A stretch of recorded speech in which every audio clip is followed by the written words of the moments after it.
Ave mainta toma lugar. Depois de 12 semanas que nossa toma encargo na web em particular para fazer extra exercício para conosco por socializar e tarifa mais de 4 de aumento no quilômetro toma lugar para nos salvaguardar e solidez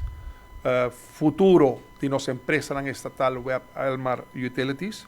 Resumen chiquito, 30 de junho, basta agora que o web faz anúncio, nós pedimos como governo de Aruba de nossa qualidade como acionista através de utilities na web para nós suspender a decisão e para nós fazer exercício onde junto com o colega ministro de Economia, seu conselheiro no Ministério de Energia através do web Almar Utilities, faz exercício para chegar a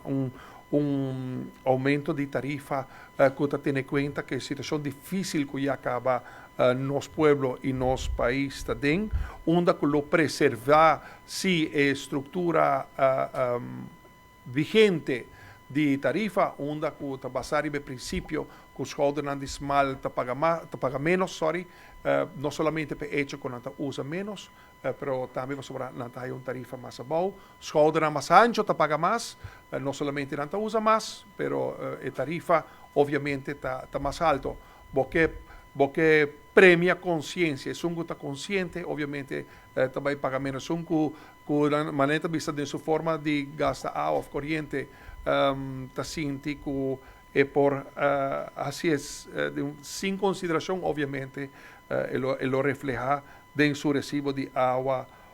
of corrente e me por visa, me por comunicar na internos comunidade que depois da reunião ave me a comunicar com o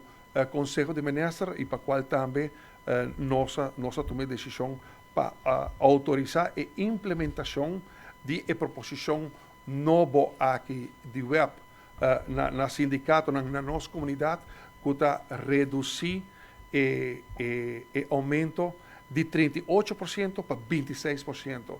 para a categoria A1, A2, A3, onde botem 24 mil hogares, a grande maioria